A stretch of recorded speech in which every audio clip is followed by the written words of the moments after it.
پاکستان میں رمضان المبارک کا آغاز ہو گیا۔ پہلی تراویح کے روح پرور اجتماع، پہلی سحری افطاری کے لیے خریداری جاری، بازاروں میں رش رہا۔ کھجلا اور پھینی کی فروخت شروع۔ رمضان شروع ہوتے ہی منافع خوروں نے چھریاں تیز کر لی۔ لاہور میں کھجور کی قیمت کو پر لگ گئے، فی کلو 200 سے 400 روپے کا اضافہ۔ پھلوں کی قیمتیں بھی بڑھا دی گئی، فروٹ چاٹ کے لوازمات مہنگے ہو گئے۔ رمضان بازار بھی سج گئے۔ پنجاب حکومت کی طرف سے رمضان کے دوران ماڈل بازاروں میں خصوصی سٹالز لگائے گئے ہیں۔ سعودی عرب، یو اے ای، عمان، قطر، فلسطین، آسٹریلیا میں آج پہلی افطار۔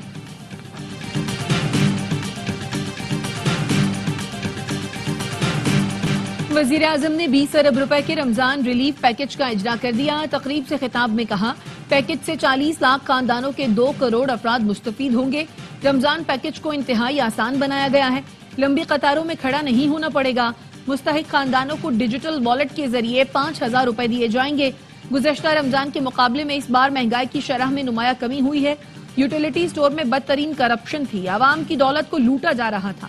ہم اور بھی کئی ادارے بند کرنے جا رہے ہیں۔ وفاقی وزیر رانا تنویر حسین نے کہا، اسٹیٹ بینک، نادرا، BISP اور دیگر متعلقہ اداروں نے ناممکن کو ممکن بنایا۔ پہلی بار 30 لاکھ ڈیجیٹل والیٹس بنائے گئے ہیں۔ ڈیجیٹل والیٹ کے ذریعے رقم براہ راست مستحقین تک پہنچے گی۔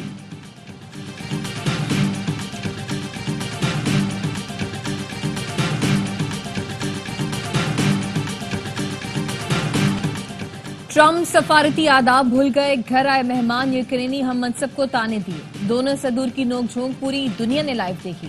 ڈونلڈ ٹرمپ نے زیلنسکی سے کہا کہ روس کے ساتھ امن معاہدہ کریں ورنہ ہم پیچھے ہٹ جائیں گے۔ آپ تیسری عالمی جنگ کا خطرہ مول رہے ہیں، لوگوں کی زندگیاں خطرے میں ڈال رہے ہیں۔ زیلنسکی بولنے کی کوشش کرتے تو امریکی صدر بات کاٹ دیتے۔ زیلنسکی کو ناشکرا قرار دے دیا، تانا دیا کہ امریکی ہتھیار نہ ہوتے تو تم روس سے 2 ہفتے نہیں لڑ سکتے تھے۔ یوکرین کے صدر کا پیوٹن سے سمجھوتا کرنے سے انکار، کہا امریکہ ہماری مدد کرنا بند نہ کرے۔ معدنیات معاہدے کے ساتھ امریکہ سے سلامتی کی ضمانت اور جنگ کے بعد بہترین تعلقات چاہتے ہیں۔ صدر ٹرمپ کا کہنا تھا کہ یوکرین کی سلامتی کی ضمانت امریکہ نہیں یورپ کی ذمہ داری ہے۔ امریکی نائب صدر کی بھی زیلنسکی سے تکرار، امریکی صحافیوں نے بھی نامناسب سوال کیے۔ زیلنسکی سے پوچھا، آپ سوٹ کیوں نہیں پہنتے؟ زیلنسکی نے کہا کہ جب جنگ ختم ہو جائے گی تو سوٹ پہنوں گا۔ زیلنسکی کو گاڑی تک الوداع کہنے بھی کوئی سینئر عہدیدار نہ آیا۔ وائٹ ہاؤس سے جاتے ہوئے یوکرینی صدر کا چہرہ اترا ہوا تھا۔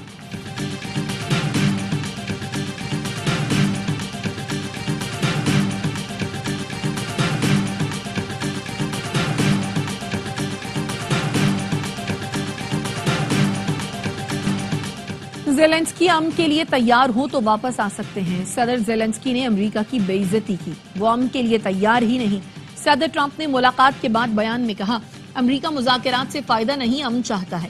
یوکرین کے صدر نے ڈونلڈ ٹرمپ سے تلخ کلامی پر معافی مانگنے سے انکار کر دیا۔ امریکی میڈیا کو انٹرویو میں کہا، آج وائٹ ہاؤس میں جو ہوا وہ ٹھیک نہیں تھا۔ یوکرین کے پاس روس کو اپنی سرزمین سے نکالنے کے لیے ہتھیار نہیں۔ ٹرمپ نے امداد بند کی تو روسی افواج سے اپنے ملک کا دفاع کرنا مشکل ہو جائے گا۔ زیلنسکی کی بے عزتی پر روس خوش۔ روسی وزارت خارجہ کی ترجمان نے کہا، ٹرمپ اور JD وینس نے بہت برداشت کیا۔ روسی قومی سلامتی کونسل کے نائب سربراہ نے کہا، ٹرمپ نے جوکر کو آئینہ دکھا دیا۔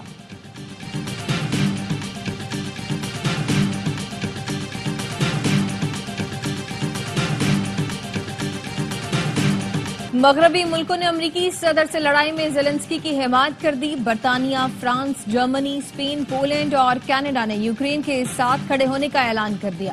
جرمن وزیر خارجہ نے کہا کہ جو وائٹ ہاؤس میں ہوا وہ انتہائی حیران کن ہے۔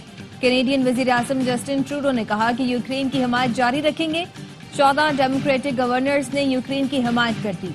امریکی سینیٹر چک شومر نے کہا کہ ٹرمپ اور وینس روسی صدر جیسا گندا کام کر رہے ہیں۔ Army chief general Asim Munir کا بہاولپور کنٹونمنٹ کا دورہ۔ ISPR کے مطابق آرمی چیف کو بہاولپور کور کی آپریشنل تیاریوں، تربیتی امور پر بریفنگ دی گئی۔ جنرل عاصم منیر نے کہا، سخت تربیت ایک سپاہی کی پیشہ ورانہ صلاحیتوں میں بہتری میں کلیدی کردار ادا کرتی ہے۔ CMH institute of medical sciences, Innovista Cholistan اور ICS ارینا کا افتتاح کیا۔ آرمی چیف نے جامعات کے طلباء سے گفتگو میں کہا، قومی ترقی میں بامانی کردار کے لیے تعلیمی مہارتیں حاصل کریں۔ آرمی چیف نے نوجوانوں کی صلاحیتوں میں بہتری کے لیے فوج کی مکمل حمایت کا اعادہ کیا۔ پاکستان کے مستقبل کی تشکیل میں نوجوانوں کے اہم کردار کو سراہا۔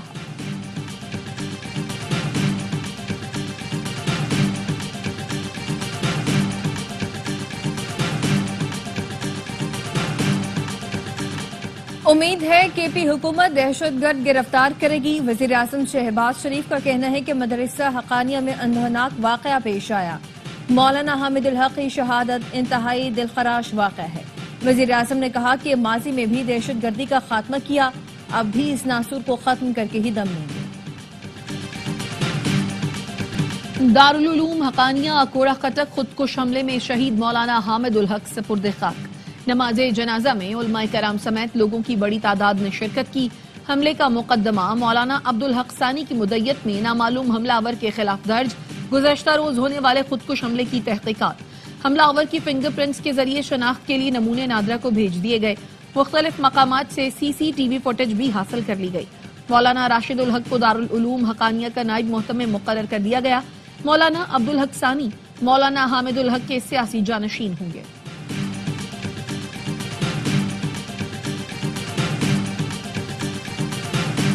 ایوان صدر نے حکومت سے 1 سالہ کارکردگی رپورٹ مانگ لی۔ صدر آصف علی زرداری 10 مارچ کو پارلیمنٹ کے مشترکہ اجلاس سے خطاب کریں گے۔ ذرائع کا کہنا ہے صدر کی تقریب میں حکومت کے اہم معاشی اقدامات کے نتائج کا بھی ذکر ہوگا۔ صدر کی جانب سے غریب طبقے کے لیے اعلانات بھی متوقع ہیں۔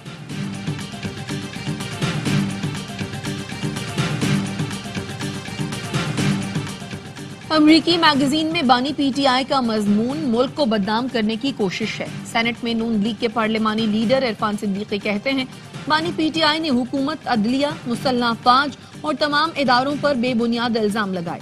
مذاکرات کے دوران بانی کو ڈیالہ جیل سے نکال کر ہاؤس اریسٹ کی پیشکش کا جھوٹا دعویٰ بھی کیا۔ عرفان صدیقی نے کہا بانی پی ٹی آئی کو کسی بھی مرحلے پر ایسی کوئی پیشکش نہیں کی گئی۔ بہتر ہے بانی پی ٹی آئی بتا دیں یہ پیشکش کس کی طرف سے کی گئی اور کس نے کب ان تک پہنچائی۔ مصطفیٰ عامر قتل کیس میں محکمہ پراسیکیوشن کا پولیس کی تفتیش پر عدم اطمینان کا اظہار۔ تفتیشی افسر سے پیش رفت رپورٹ طلب کر لی گئی۔ قتل کیس میں گرفتار مرکزی ملزم ارمغان کے منی لانڈرنگ میں ملوث ہونے سے متعلق تحقیقات۔ ایف آئی اے حکام کا کہنا ہے ارمغان کے اکاؤنٹس اور پراپرٹیز 90 روز کے لیے منجمد کر رہے ہیں۔ ارمغان نے جن افراد کے ساتھ ڈیلنگ کی انہیں بھی شامل تفتیش کیا جائے گا۔ قتل کیس کی انویسٹیگیشن ٹیم نے بلوچستان پولیس کے افسران کو طلب کر لیا۔ ایس ایچ او اور تفتیشی افسر ٹیم کو جلی ہوئی گاڑی کی تفتیش سے آگاہ کریں گے۔ سی آئی اے نے ارمغان کے گھر سے برآمد کمپیوٹرز، لیپ ٹاپ، موبائل فونز ایف آئی اے کے حوالے کر دی ہیں۔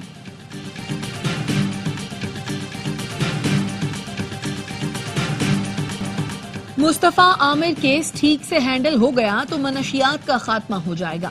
ساری چیزیں کھل رہی ہیں، بااثر افراد کو پشت پناہی حاصل ہے۔ گورنر سندھ کامران ٹسوری کہتے ہیں میرے پاس ایگزیکٹو پاور نہیں، اگر ہوتی تو دیکھتا کیسے کوئی ڈمپر کسی کو کچلتا۔ مجھے خطرہ ہے جان سے مارنے کی ای میل کی گئی۔ پاکستان میں معاشی استحکام آ رہا ہے، یہ 10 سالہ معاہدے کا مناسب وقت تھا۔ کنٹری ڈائریکٹر ورلڈ بینک کہتے ہیں کہ پاکستان میں طویل مدتی ترقی کے لیے نئے مقاصد اور منصوبے ہیں۔ منصوبہ پاکستان کو $20 ارب ترقیاتی قرض دینے پر توجہ مرکوز کرے گا۔ فنڈنگ 2026 کے بعد کلین انرجی اور موسمیاتی تبدیلیوں کے اثرات سے بچنے کے لیے کی جائے گی۔ پاکستان کے ساتھ کنٹری پارٹنرشپ فریم ورک کا اعلان گزشتہ ماہ کیا گیا تھا۔ کلائمیٹ فائنینسنگ پر پاکستان اور آئی ایم ایف کے مذاکرات مکمل۔ ترقیاتی منصوبوں سے متعلق I M F guidelines پر عمل درآمد کی یقین دہانی کرا دی گئی۔ ماحولیاتی اثرات سے نمٹنے کے لیے پاکستان کو $1 سے $1.5 ارب ملنے کی امید ہے۔ ذرائع کے مطابق ترقیاتی منصوبے کی تعمیر سے قبل ماحولیاتی اسٹڈی اور گرین بجٹنگ لازمی ہوگی۔ 1 درخت کٹنے پر 10 درخت لگانا لازمی ہوگا۔ کوئی ترقیاتی منصوبہ منظوری کے بغیر پی ایس ڈی پی میں شامل نہ کرنے کا فیصلہ۔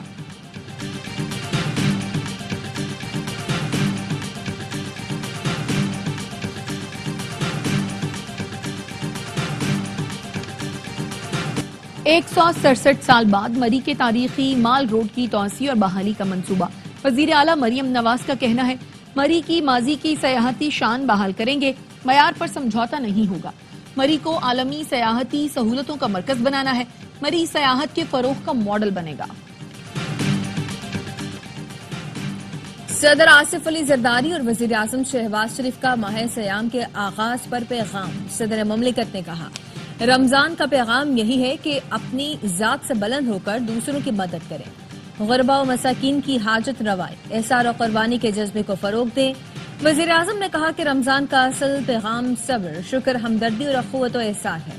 ماہ رمضان ہمیں دوسروں کے دکھ درد کا احساس دلاتا ہے۔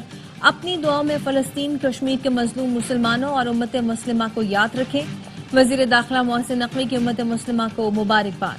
آئیں رمضان میں صبر، برداشت اور بھائی چارے کو فروغ دیں، ناجائز منافع خوری اور ذخیرہ اندوزی سے اجتناب کریں۔ جنوبی افریقہ نے چیمپئنز ٹرافی کے سیمی فائنل کے لیے کوالیفائی کر لیا۔ انگلینڈ کو تیسرے میچ میں بھی شکست۔ پروٹیئرز نے 7 وکٹ سے میدان مارا۔ ڈیسن نے 72 اور کلاسن نے 64 رنز بنائے۔ انگلینڈ کی ٹیم پہلے بیٹنگ کرتے ہوئے 179 رنز پر ڈھیر ہوئی۔ ایونٹ کی سیمی فائنل لائن اپ مکمل۔ بھارت، نیوزی لینڈ، آسٹریلیا اور جنوبی افریقہ ناک آؤٹ مرحلے میں پہنچ گئے۔ پاکستان، بنگلہ دیش اور انگلینڈ کی ٹیمیں میگا ایونٹ میں کوئی میچ نہ جیت سکی۔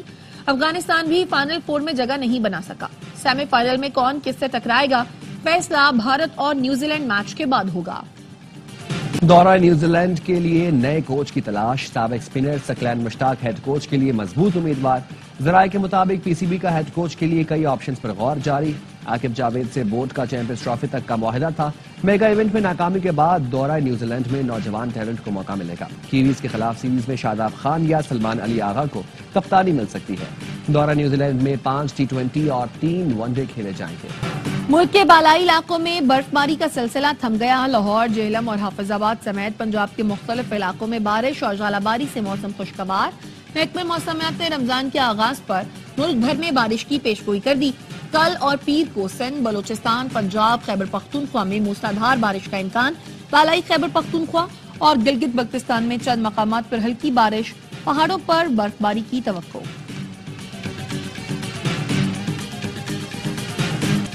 پی پی نے کہہ دیا نہریں نہیں بنیں گی تو نہیں بنیں گی۔ سندھ کے سینئر وزیر شرجیل میمن کا کہنا ہے کہ کینالز کے خلاف تحریکیں چلانے کی کوششیں کی جا رہی ہیں۔ چوں چوں کے وربے الیکشن سے پہلے پیدا ہوتے ہیں اور پھر غائب ہو جاتے ہیں۔ پیپلز پارٹی کا عوام سے انتخابات کا نہیں، جینے اور مرنے کا رشتہ ہے۔ ہم نے ہمیشہ پہلے سے زیادہ سیٹیں اور ووٹ لیے۔ سیلاب پورے پاکستان میں آئے لیکن گھر صرف سندھ حکومت بنا کر دے رہی ہے۔ بلاول بھٹو وزیر اعظم بننے کے حقدار ہیں۔ بلاول بھٹو وہ کام کر رہے ہیں جو تاریخ میں نہیں ہوئے۔ سولر سسٹم تقسیم کرنے کی تقریب سے خطاب میں وزیر توانائی ناصر حسین شاہ نے کہا سندھ حکومت اور ورلڈ بینک کے تعاون سے 2 لاکھ سولر سسٹم تقسیم کیے جا رہے ہیں۔ بلاول بھٹو کی ہدایت پر سولر اور ہائیبرڈ پارکس بنائے جا رہے ہیں۔ کے پی حکومت نے کرم فسادات میں شامل کالعدم تنظیم کے 14 دہشت گردوں کے سروں کی قیمت مقرر کر دی۔ انتہائی مطلوب 14 افراد کے سروں کی مجموعی قیمت 13 کروڑ 30 لاکھ روپے مقرر کی گئی ہے۔ اطلاع دینے والوں کو انعامی رقم دی جائے گی۔ سی ٹی ڈی کا کہنا ہے دہشت گرد امدادی قافلوں پر حملوں، لوٹ مار سمیت خواتین اور بچوں کے قتل میں ملوث ہیں۔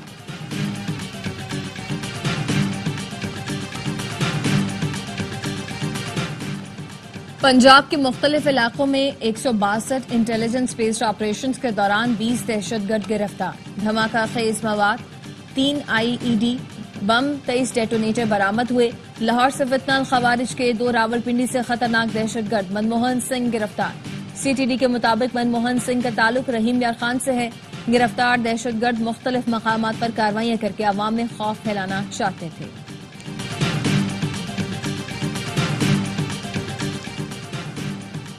لاہور میں نوجوان تاجر محمد نواز کو چچا زاد بھائیوں نے فائرنگ کر کے قتل کر دیا۔ مقتول 4 بچوں کا باپ تھا۔ پولیس نے مقدمہ درج کر لیا۔ لاہور تھانہ ہیر کی حدود میں تاجر کے اغوا کی CCTV فوٹیج سامنے آ گئی۔ پولیس کے مطابق مغوی تاجر بلال شفیق کی اہلیہ کی مدعیت میں مقدمہ درج کر لیا گیا۔ ملزمان کی تلاش جاری ہے۔ گڑھی شاہو میں ریلوے سیکشن کنٹرولر فیصل منظور کو بھی قتل کر دیا گیا۔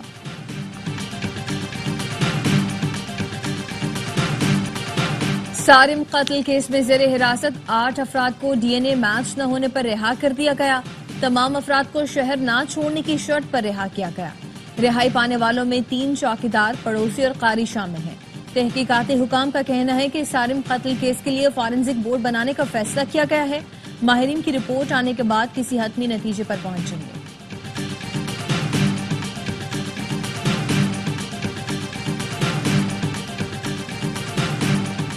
FIA کی جہلم، ڈسکا، سیالکوٹ، شیخوپورہ، گجرانوالہ میں کارروائیاں، اغوا، تشدد، انسانی اسمگلنگ اور ویزا فراڈ میں ملوث 3 اشتہاریوں سمیت 6 ایجنٹ گرفتار، شہریوں کو یورپ بھجوانے کا جھانسا دے کر لاکھوں روپے بٹورے۔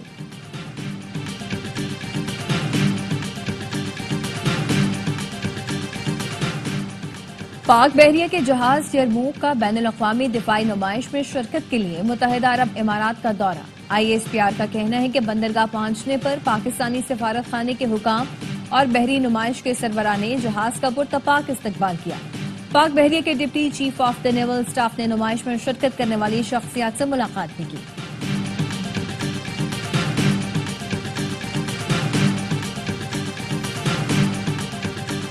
غزہ جنگ بندی کا پہلا مرحلہ ختم، حماس نے رمضان کے لیے پہلے مرحلے میں توسیع کی اسرائیلی تجویز مسترد کر دی۔ قاہرہ میں فریقوں کے درمیان دوسرے مرحلے کے لیے مذاکرات ہوئے، جس میں اسرائیلی وفد نے پہلے 6 ہفتے کے مرحلے میں اضافی قیدیوں کے بدلے 42 دن کی توسیع کی تجویز دی، جس پر حماس نے بتایا کہ یہ جنگ بندی کے معاہدے سے متصادم ہے۔ معاہدے کے پہلے مرحلے میں تقریباً 2000 فلسطینی قیدیوں کے بدلے 8 لاشوں سمیت 33 اسرائیلی یرغمالی رہا کیے گئے تھے۔ جاپان کے اوفوناتو شہر کے جنگلات میں آگ بھڑک اٹھی، تیز ہواؤں سے بڑھتی آگ سے 3500 ایکڑ رقبہ جل گیا، 100 سے زیادہ گھر جل کر خاک، شعلوں کی زد میں آ کر ایک شخص ہلاک ہو گیا، 5000 افراد کو نقل مکانی کرنا پڑی، فائر فائٹرز آگ بجھانے میں مصروف ہیں۔ بھارتی ریاست اتراکھنڈ میں برفانی تودہ گرنے سے 4 افراد ہلاک ہو گئے۔ بھارتی میڈیا نے بتایا ضلع چمولی میں سڑک کی تعمیر میں مصروف 65 سے زیادہ مزدور برفانی تودے کے نیچے دب گئے تھے، 50 کو بچا لیا گیا، دیگر لاپتہ مزدوروں کی تلاش جاری ہے۔ قومی جونیئر شطرنج چیمپئن مہک مقبول نے وزیراعلیٰ سندھ کو ہرا دیا۔ وزیراعلیٰ سندھ نے انڈر 18 قومی شطرنج چیمپئن مہک مقبول کو مبارکباد دی۔ مراد علی شاہ نے مہک مقبول کو مقابلے کی دعوت دی۔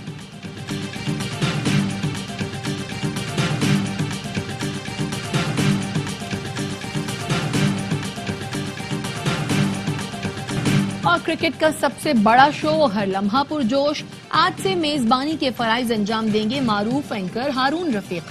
مہمان بنیں گی اداکارہ سوریتا مارشل، باسط علی اور کامران اکمل کے جاندار تجزیے اور تبصرے، عادی اور مصطفیٰ چودھری لائیں گے ہنسی کا طوفان۔